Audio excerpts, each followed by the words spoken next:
You are listening to the global network of podcasters dedicated to the pharmacy profession. Welcome to the Pharmacy Podcast Network.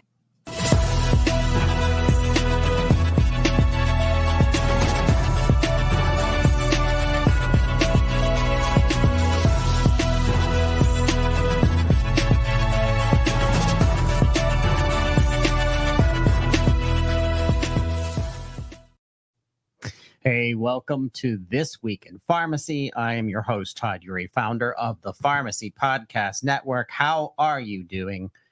Have you seen the new Deadpool movie yet? I am a big nerd. I love Marvel. I love science fiction, definitely time travel. So I have to see that movie. Wolverine's one of my favorite characters. I'm not sure if you're going yet. Darshan Kulkarni. Our go-to legal eagle eye. Is it legal eagle eye? I don't know how to say it. Anyway, so Darshan, we go to him for a lot of legal expertise. He saw the movie. He did a write-up on LinkedIn about it. Oh, boy. I had to start off with something completely obscure just to get your mind off of the stress that we're all under as a profession in pharmacy. PBM reform smacking us in the face every time we turn around, which is actually a good thing because it is moving. The state of our nation, it's political season. Nobody likes that. I certainly don't. And the market just dropped out. So not to make a list of why to be stressed, but it's part of being in this world and in life and getting through it and being here for each other. That's what social media is for. I really enjoy collaboration and communication with pharmacists and pharmacy professionals through social. If you're on Twitter, by the way, is coming back. I don't call it X because I have all right, I'll make a prediction. I predict that Elon Musk, you heard it here first, on Twerks. That's right. You heard it here on This Week in Pharmacy. I think Elon is going to change the name back to Twitter because everybody that liked Twitter, I've been on Twitter since 2008, loved it. It was my favorite social media platform. Then, of course, it blew up through, once again, politics seems to ruin everything. And now it's coming back. Now it's growth and it's application download from the Apple Store. They said it's up, and so I'm glad I'm seeing activity come back. If you're on Twitter, we are at Pharmacy Podcast. If you're on Instagram, I love Instagram. It's more visual, lots more video. Once again, at Pharmacy Podcast. Check it out. We are excited about what's happening right now in pharmacy, regardless of all this stress. We are going to the NACDS, the National Association of Chain Drug Stores. They're having their Total Store Expo in Boston on August 17th through 19th. And I will be there with Tyler, Claire, who helps us in marketing and helps out on Medical Life with Finn Partners. And I love collaborating with her. She is young. She's creative.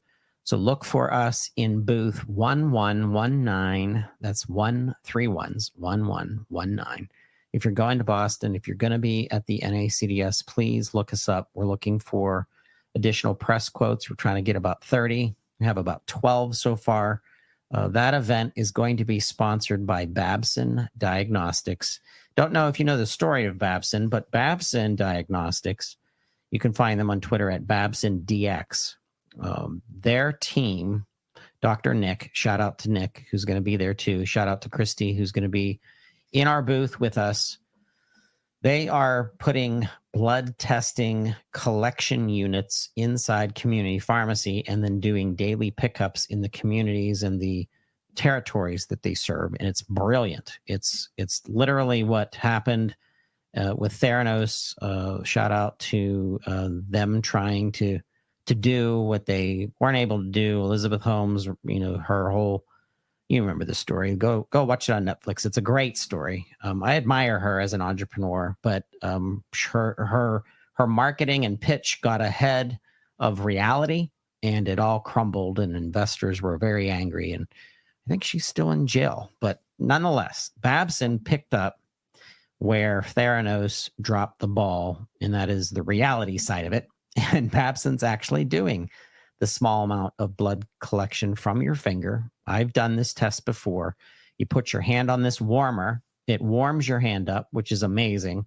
And then when they put this little device on your pointer finger or your middle finger, or any of your fingers, the 3 middle fingers, that is, not so much the thumb or pinky, but when they put it on, it squeezes it. It gives you a little bit of a pinch. You hardly feel it. I hardly feel it. I can't stand giving blood or needles. I couldn't feel it. And then, of course, they collect. They put it in this contraption that's cooled, and then their carrier service comes and takes it away. It's brilliant. Their labs are tied into it. They're out of Texas, great state of Texas. They're just doing some crazy things. They're going to be at the NACDS with us. Also, a shout out to Novavax. They're also sponsoring our coverage of the NACDS Expo. Novavax as leaders in vaccines. We hope to have more content from Novavax in the future, but a shout out to them. Thank you so much for sponsoring our coverage of this expo. And we may have some additional organizations that are tied into our content at this event. So once again, if you're going to be in Boston, let us know. Hey, a shout out to Dr. Simi Byrne. Dr. Byrne is the host of the Digital Therapeutics, and she has a fascinating conversation with Melanie Das. Dr. Das, PhD, is talking about equity and accessibility of people that are in digital therapeutics and digital health and creating apps and never get their research to become invested in and become an actual usable service or product, either software or durable medical equipment or device or something, and how early stage biotech startups are overlooking a lot of these women-led digital health companies and startups. They're overlooking minorities, and it's a really good discussion that Simi brings to the table. I want you to listen to it. The reason is because it makes me say, how many digital technology ideas are we missing because we are not paying enough attention to the people that are bringing them to the table? And it really is a head scratcher. So listen to that episode. Let us know what you think. Also, a shout out to Dr. Plummer. Daniel Plummer is the host of Maternal RX, and she's talking about breaking the silence, an expert panel on stillbirth and the horrible experience of stillbirth with a new mother, new parents, new father, and losing their little one, a couple that wants a baby and the baby stillborn. I learned a lot from this discussion with Dr. Harvey Kleiman, the world's leading expert on placenta and director of reproductive and placental research from Yale. This guy is fascinating. Also, Jenica Hill, who also focuses on placenta research, and Samantha Durante Bannery.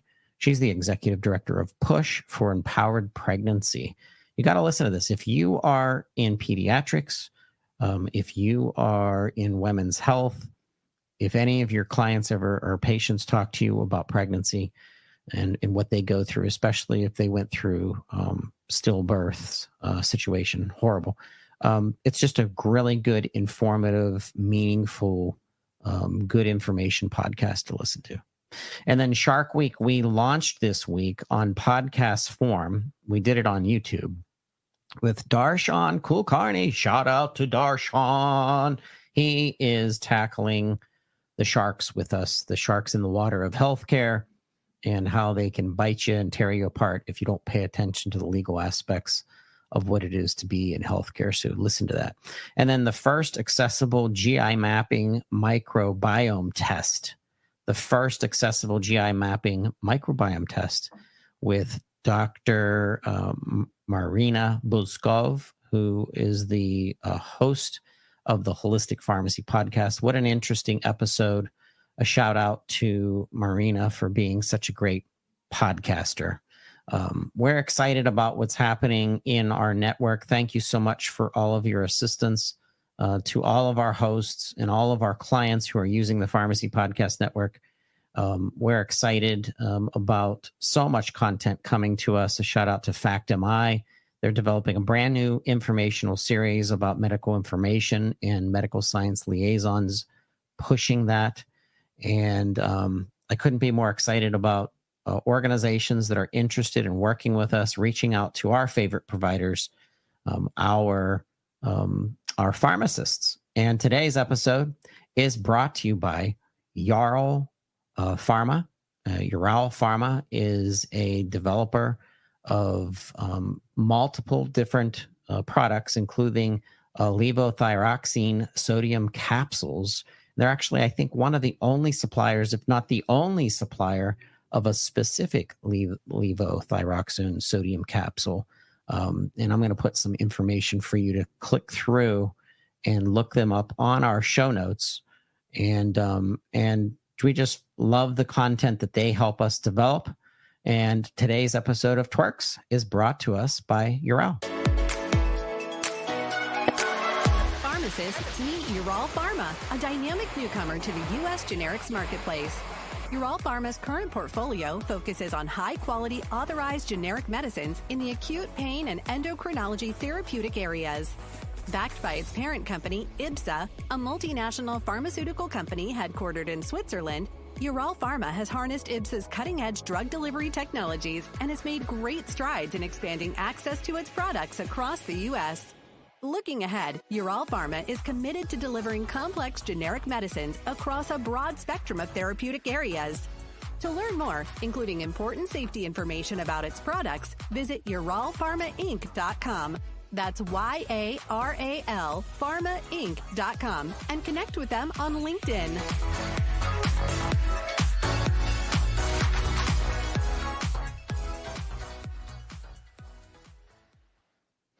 All right. Thank you, Jarl. Excited about Stephen Beckman, their CEO, coming into the studio later today to do a special recording. Be on the lookout for a discussion with a fascinating pharmacist out of the Midwest that I met through Alps Specialty Pharmacy. A shout out to Alps Pharmacy. Melanie, that's out there. I've known you for years. You're such a beautiful soul. You're a community pharmacist. You're a specialty pharmacist. Her and her husband travel all over the nation to connect with pharmacists at conferences. I just love good people in pharmacy. Today, we're going to be talking about wound care, something I know nothing about, and how important pharmacists that are integrated into wound care and the complexities around people that do not heal for a multitude of different reasons and different things that are happening with diabetes and wound care and so many different things. But this is a fascinating discussion. You have to stay tuned. Before we get to that interview, I want to talk to you about the news of what's happening out here in our world. An article came out just today from Pharmacy Times, and the title is Community Pharmacies Existential Question, and that is chase product revenue or service margin. And community pharmacists are under so much pressure right now. I don't care if you're independent community pharmacy, which is under a different kind of pressure, or if you're employed by CVS, Rite Aid, the grocery store pharmacies. There's some interesting pressure on our industry right now, and it's boiling, and PBM reform is boiling. But Troy Trygstad, Dr. Trygstad, who is a big deal over at CPESN, and he's a visionary. He's helped to build out a lot of what CPESN is doing throughout the nation. Shout out to my Pennsylvania chapter, which is the PPCN, the Pennsylvania Pharmacist Care Network. Rob Mayer was on Twerks last week. He's the new COO of PPCN. If you don't hear that interview, what a great guy. Listen to it. But anyhow, back to Troy Trygstad. Community pharmacies existential question is, are we chasing product revenue or service margin?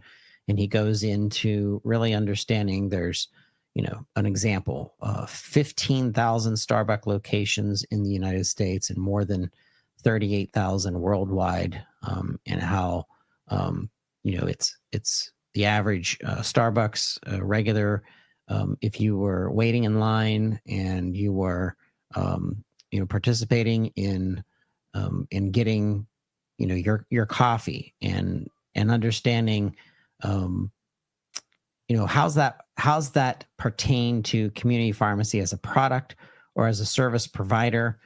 Interesting article, how third-party claims and physician orders are not barriers to access and service in these caffeine dispensaries, and business models historically have been somewhat parallel to pharmacy, and how chain pharmacies have emerged over the past 4 decades with a focus on growing the number of locations and number of prescriptions, and their non-chain and even institutional pharmacies that have focused on neighborhood and on-site and boutique strategies and offerings.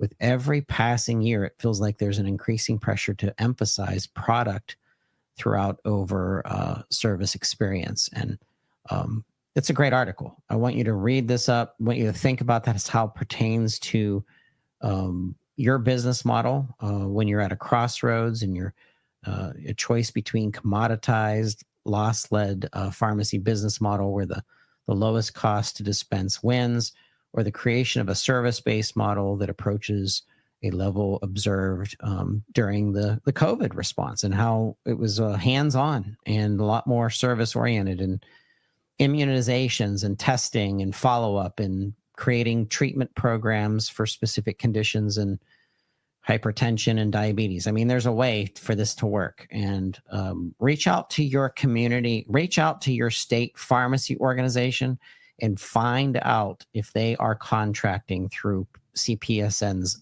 models. Next up on our news from Ohio Capital Journal, we reference Ohio Capital Journal a lot. The headline is pharmacy middlemen are facing new allegations of skimming, and how this is just one more thing that the PBMs were doing, where now there's evidence accumulating that might be happening, where 2 government investigations this year accuse the giant health conglomerates, PBMs, that own the middlemen of doing precisely what they titled it, which is hiding millions that were supposed to go to payers and pocketing the money themselves. And the first layer of middlemen are known as the pharmacy benefit managers. The 3 biggest, CVS, Caremark, Express Scripts, and Optum, are part of health conglomerates CVS Health, Cigna, Express Script. CVS Health, of course, is one. Cigna, Express Scripts, and United Health Group that are among the 15 largest corporations in the United States. Oh, geez.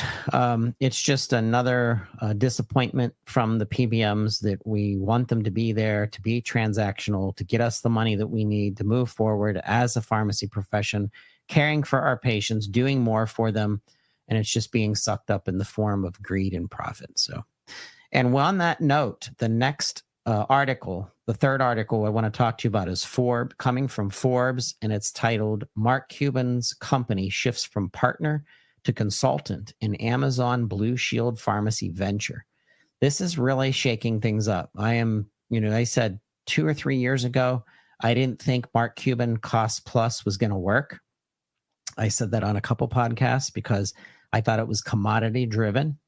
And I said the only way that it would work is if Mark Cuban Cost Plus Drugs and his team, led by Dr. Alex, if they were going to embrace community pharmacy and really partner with them.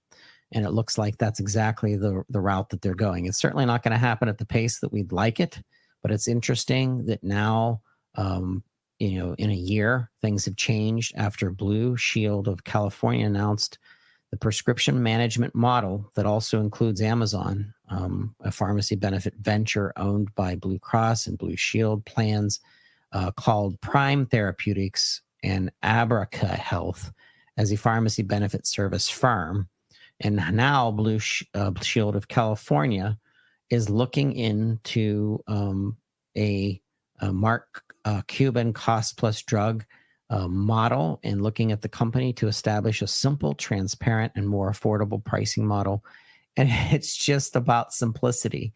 With simplicity comes transparency. And it's interesting that this is flowing over onto our entire profession, and it's going to shake things up, and it's going to feel bad before it gets better, based on some of these shakeups and mammoth amounts of plate tectonic movement in our industry, in the shakeup with PBM reform. That new model, which begins managing Blue Shield of California's prescription costs in January of 2025, replaces the CVS Health Caremark, one of the nation's largest PBMs. Shortly after the Wall Street Journal broke its exclusive story, the price of CVS Health shares, as well as stocks of other companies like United Health that own PBMs, plummeted. I love that. I love that because I want them to realize that they have to come to the table and play different ball than they have been. I don't want to see them implode. I don't want to see them go out of business, because there are aspects of all of those organizations that are necessary for public health. But I do want to see it change, and it's changing. So bravo, bravo, bravo. Hey, we're going to be talking about wound care. Wound care and pharmacy, really extremely important. Pharmacists are often the touch point of everything. You know that. You're seeing your patients 9 times more than physicians. And the care interaction with individuals that are requesting special assistance from their physicians may not get it. And if they have their community pharmacy to go to, and you understand the treatment of minor wounds and burns, including topical antibiotics and wound irrigants and wound antiseptics, various types of bandages, in scars, preventing scars. This is important. Pharmacists are uniquely positioned to guide patients on the proper selection of these products, as well as to gauge the appropriateness of self-care and direct patients to medical attention when warranted. If you're interested in this topic, you have to listen to this next interview.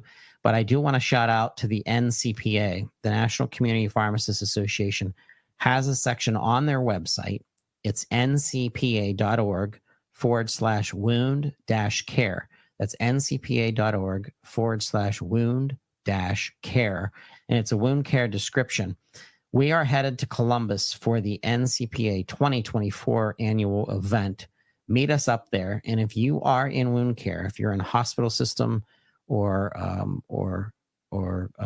clinic out in the community, a community clinic, and you're doing wound care, we would like to talk to you about that. I'd like to actually build a special series just about pharmacists in wound care and how the specific conditions can change things and can make things hard to help and to control and to help people heal and live with ongoing wounds. All right. Next episode of Twerks could be brought to you by somebody listening. A shout out to our listeners. We are looking for This Week in Pharmacy correspondents. And if you're interested, if you understand a segment of our profession, it can be anything under the sun that's attached to pharmacists and PharmDs. Just let us know. We want to reel in. We want to grow this show. We want you to be a part of it. Reach out to me. Send me an email at Uri, my last name, EURY, at pharmacypodcast.com. That's Uri, EURY, at pharmacypodcast.com. Put in the title in your subject. Put in Twerks, TWIRX. If you're twerksing, you're worksing. Why do I keep saying that? It doesn't make any sense. All right. Hey, This Week in Pharmacy. We're excited about everything that's happening in our industry and how we see positivity just as much as there is stress. And we're excited about our next interview. So listen in. Hey, and on This Week in Pharmacy, let's talk about wound care. Let's talk about something that I know very little about, but that's why we bring it to This Week in Pharmacy. And that is chronic non-healing wounds. Wound care in pharmacy is extremely important, as pharmacists are often the touch point of healthcare and seeing their patients 9 times more per year than the physician is. And currently, there's a wide variety of over-the-counter products are available for treatment of minor wounds and burns, including topical antibiotics and wound irrigants and wound antiseptics and various things that you can tape and bandage. But We're going to dive into a little bit more about that chronic non-healing wound that is extremely important. And I'm really excited to have two guests with me today, Dr. William Padula and Dr. David Armstrong. I want to welcome you both to This Week in Pharmacy. Thanks, Todd. Great to be here. It is a total pleasure. Well, I'm excited. I tell you what, like I said, we have not tagged, or we have not talked. We have not built content necessarily around wound care specifically. So I want to open up. I'm going to pass it to you, David, just in starting off. Set the stage for our pharmacist listeners and some of the importance of what we'll be talking about today. Yeah, sure. So, my area. So, I'm a podiatric surgeon. I'm a professor of surgery at the Keck School of Medicine of USC. Bill is actually in the whole College of Pharmacy, which is a world-class College of Pharmacy at USC. I'm sure there are a lot of Trojans that are listening in on, and he is a world-renowned pharmacoeconomist and health policy kind of maven, I suppose. But the two of us have teamed up long ago in a lot of work in this area. But on the clinical side, and I'm literally just leaving clinic as I'm talking to you right now. I have an interest in limb preservation and eliminating preventable amputation over the next generation. So I deal with a lot of people with diabetes. And if we are just talking, not just about all chronic wounds, but just about diabetic foot wounds, which are one of the most common, every second around the world, someone develops a diabetic foot ulcer. At about half of those ulcers are going to get infected, meaning they're going to go on some sort of antibiotic, either parenterally or orally. Once they go on that antibiotic, about 20% of them are admitted to hospital. And that's why there's now, unfortunately, an amputation every 20 seconds around the world. And you're right. And every 20 seconds, that's something that we believe is preventable. Most of these wounds are largely preventable either before they happen or while they happen. But after someone gets one of those wounds and after they get an amputation, this is life shortening. As we see here now that when someone's has had an amputation, especially 5-year survival now is worse than all but the most severe high-grade cancers. About between 50 and 80% of people that have had an above the foot amputation are dead in 5 years.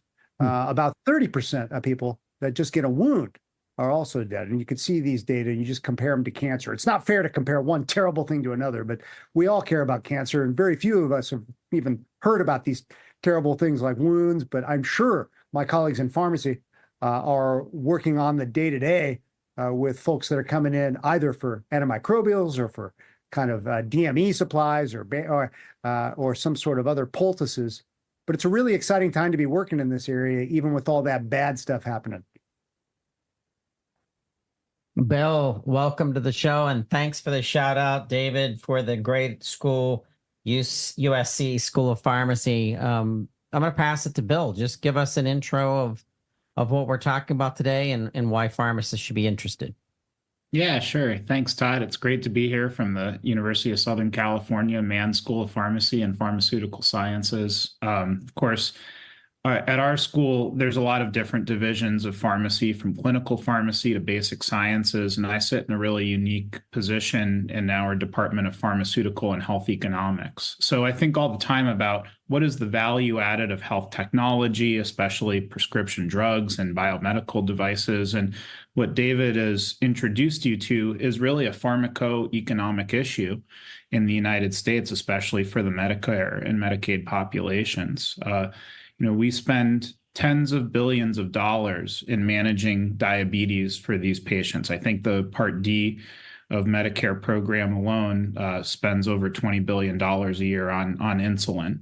And obviously, we've talked about this for 2 decades now since the Medicare Modernization Act, that there's never enough coverage for patients with diabetes to manage their disease well. And it's the issues that have one by one been solved, like the donut hole that closed up coverage for prescription drugs, help patients in that catastrophic range of high costs of drugs that They're able to get access to their prescriptions year round, manage their diseases better, and hopefully delay the onset of severe consequences of diabetes, like a diabetic foot ulcer that Dr. Armstrong here ends up doing a lot of treatment of.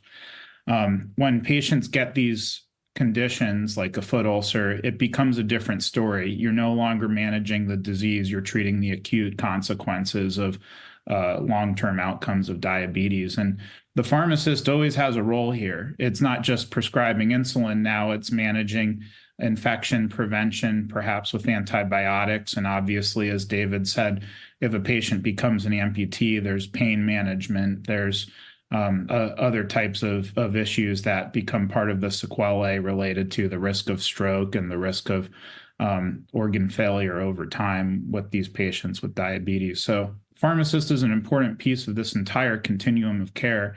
And when we think about the specific topic today of managing non-healing chronic wounds like diabetic foot ulcers, venous leg ulcers, there's a lot of really valuable technology that Dr. Armstrong and I have studied recently.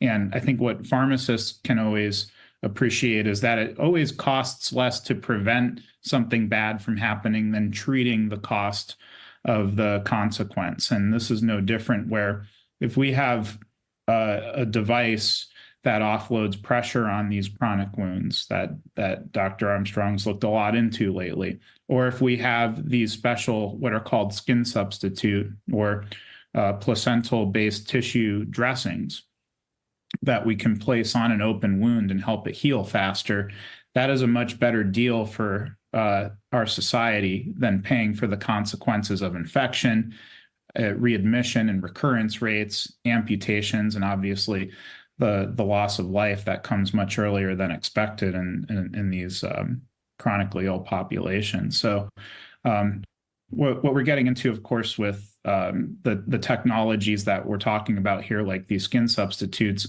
Medicare proposes to reduce reimbursement for these technologies. And just like any other pharmaceutical or biomedical device, when you reduce reimbursement, you're introducing more long-term consequences that cost more to deal with than treating and preventing the issue from happening up front.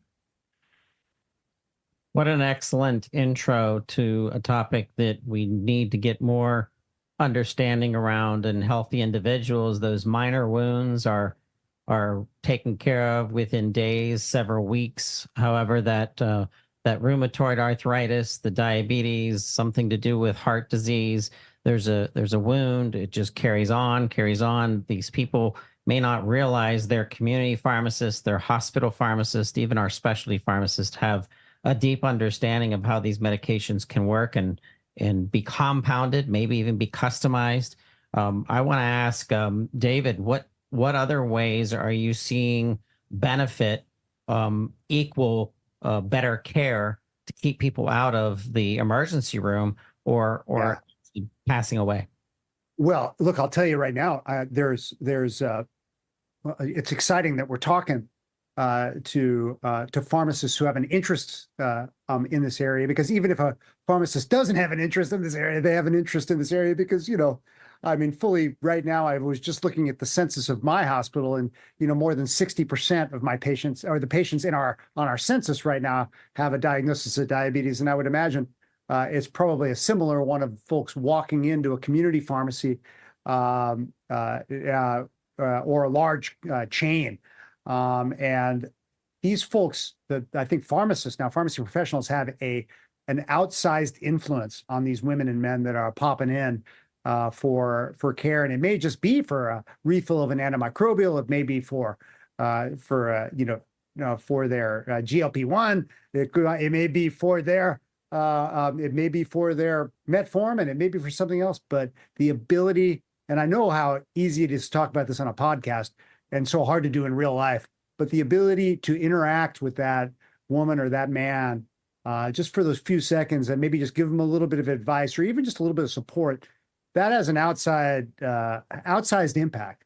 But the problem with diabetes, and certainly with these wounds in diabetes, these folks with diabetes get these wounds silently because they develop neuropathy. So they quite literally, Todd, they wear a hole in their foot. or their body like we would wear a hole in a sock or a shoe. And that's the thing that shows up every second. And so they may literally walk into the clinic, or excuse me, walk into the pharmacy with, not even a limp. And if the shoe were to come off, there'd be a big wound there. So it really is extraordinary. But the way many of these dressings and stuff work is they work by, sort of absorbing fluid and maybe donating some fluid back, kind of like, a sort of nursing a wound. But that's been happening probably for millennia. More recently, I think we've had technologies, maybe over the last generation, certainly over the last 5 to 10 years, that are real like immune modulators. And I think they sort of histologically can kind of help to change the polarity of these wounds and make them turn from more of a hostile and pro-inflammatory environment to a little kinder, gentler, pro-healing environment, and almost histologically rebooting the wounds. And that is what some of these skin substitutes can do, as well as some of the other new exciting therapies that are coming down the line that we're able to use here at USC every day and are studying in big clinical trials that are coming out. But as Bill said, there has been a little bit of storm and drang fairly recently because there's some consternation because of recent discussions about limiting some of these biologics, especially they're called CAMPs. They're basically cultured human tissues for our patients, because there are really quite a lot of data, including data from Bill and me and others, that show that these not only reduce major amputation and low-level amputation, but they also reduce hospital readmission and emergency department admission. So it's all in one direction, and limiting that, I think, just can potentially set us back, which has been a concern, I know, on the part of some clinicians and policymakers and whatnot. And I think that's kind of front and center for a lot of people now that are doing a lot of work in this area. So we've been talking a lot about pharmacy benefit management reform, PBM reform. If you type in PBM reform in Google or one of your searches and you go to the news section, you're going to see pages and pages and pages of updates from the state perspective, from the federal perspective. So when I look at what is covered, why it's covered, how it's covered, the coordination of care, pharmacists are being asked clinical questions, obviously, but they're also being asked benefit questions, and they're saying things. Their patients are saying things like, "Why isn't this covered?" So, to me, I say, as the layperson in this room of people on this podcast, why are we even having to fight for coverage for something that is obviously statistically and economically needed, and will cause a domino effect of major problems if funding were to disappear? Yeah. Bill? There are a lot of reasons why we're here and having this conversation today, Todd, but I think it's one that pharmacists are familiar with. Let's start with an example that's very pharmacy oriented. Right now, you've got gene therapies coming out at $2 to $3 million to treat conditions like sickle cell disease and spinal muscular atrophy. Over the last decade, we dealt with the same situation with the cure for hepatitis C, that drugs like Sovaldi and Harvoni came out at price tags of $80,000 to $100,000. And certainly they worked well, but we were worried that at a time that, let's say, Medicare or a Medicaid program tried to pay for these things, that it would add up to billions or trillions of dollars in spending and potentially bankrupt the trusts for these programs. You wait a little while and prices go down, obviously, in the pharmaceutical industry because of changes in exclusivity, changes in generic entry and competition. That all plays a role in the change in the price of drugs over time. This world of biomedical devices and these sort of tissue applications that we refer to in the world of skin substitutes for managing wounds is a little bit different. Starting with the evidence base, that There's over dozens of manufacturers in the United States that make somewhere between 500 and 1,000 of these different branded skin substitute products. They're all derived from the same sources, usually discarded placental tissue that can be used as a skin substitute or dressing over these chronic wounds. But only about a dozen manufacturers have invested heavily in evidence to support the clinical efficacy and effectiveness of their individual product.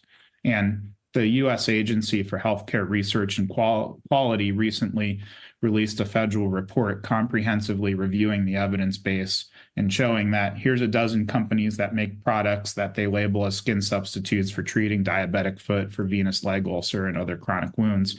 And they work well based on the evidence that David and I and others have published independently. And then there's dozens of other Me Too products that haven't gone through the rigorous evidence development. And so with that differential in the evidence base and what companies have invested in the proof of their products, Medicare has first put their foot down and said, we're no longer going to reimburse as much in this space without knowing what the extent of the clinical efficacy and effectiveness is potentially across all these products that are branded as skin substitutes for treating chronic wounds. And there's also been concerns about potential overuse of these products. However, the research that Dr. Armstrong and I have done show that these skin substitutes are most effective when applied every 1 to 7 days on patients. And that's basically following the label for these skin substitutes. So when patients receive the product according to the label, they have reduced rates of recurrence of wounds, they have faster healing times, they have reduced infection rates, reduced amputation rates, and reduced mortality rates. We've done the research showing statistical significant improvements in all those categories using real world evidence. So that's all promising for the field, but at the end of the day, it still becomes the fact that these are expensive products, that the product price range isn't really changing like it did for Sovaldi or Harvoni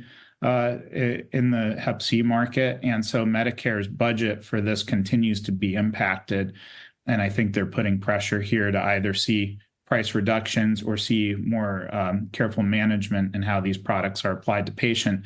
The challenge with the latter is that it is consequential to the autonomy of the use of these products by patients and their providers. And as a result, pharmacists will, David mentioned earlier, pharmacists see their patients walking into the pharmacy often. The irony here is that if we don't pay for these products, patients won't be able to walk into the pharmacy anymore. They'll be hobbling or in a wheelchair. And so it'll be a different interaction. And of course, the best opportunity here to point out while we're chatting about all this is given pharmacists' stake in this scenario, it's a great opportunity to band together with other providers that are care about chronic wound management, about diabetes care in particular, and advocate to congressmen and other decision makers to maintain high levels of reimbursement for these technologies that work effectively on patients and healing wounds.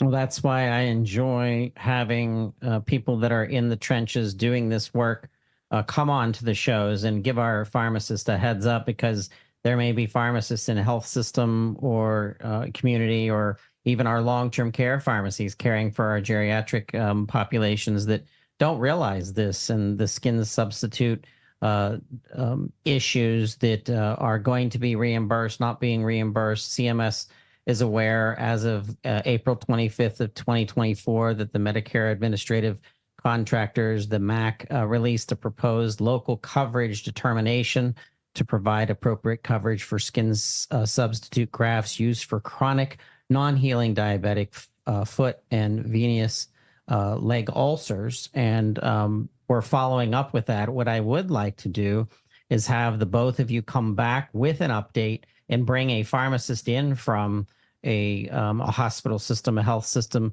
that is an expert in dealing with this and understanding how this can impact the lives of people that are dealing with this. But this has been great. I appreciate the expertise and what you both have done and are doing.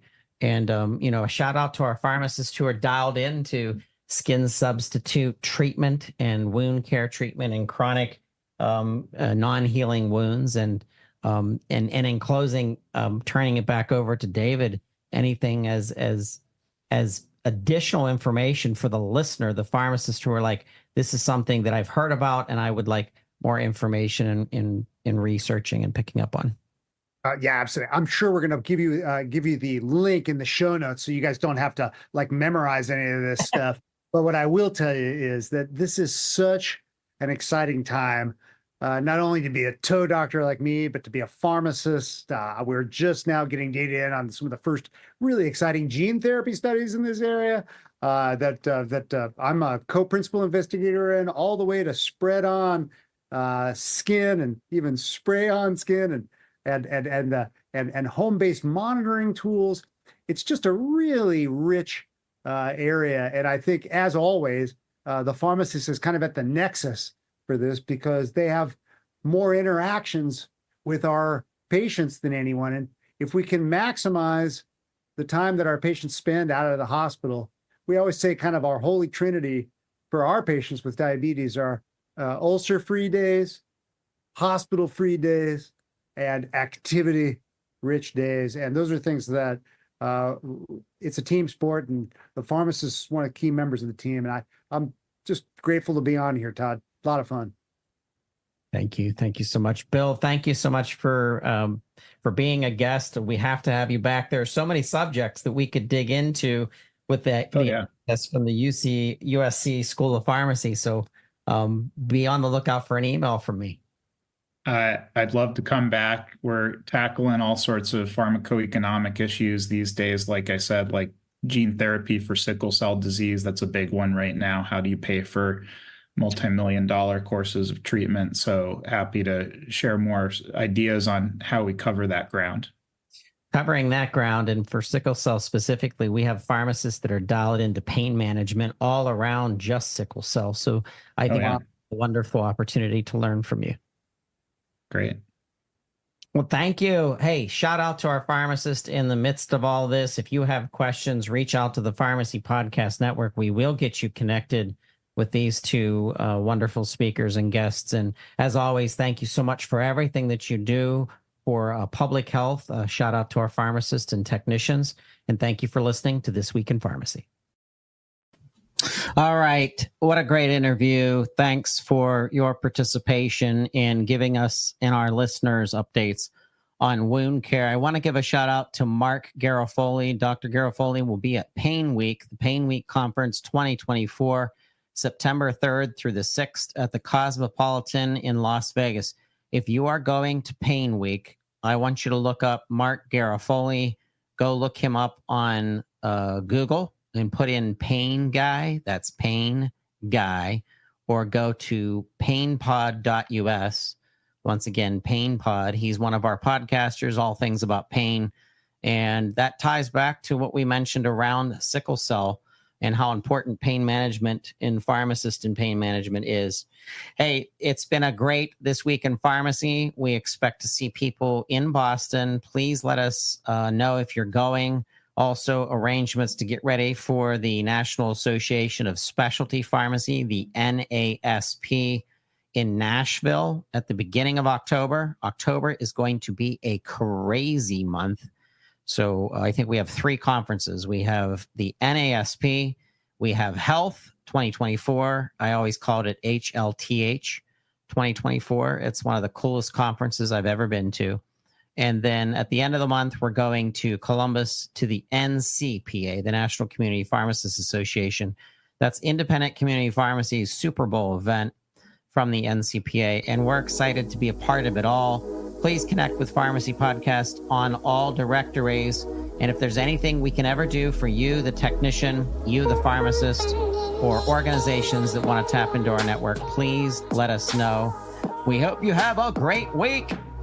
Have a great week, and we'll talk to you next time on This Week in Pharmacy.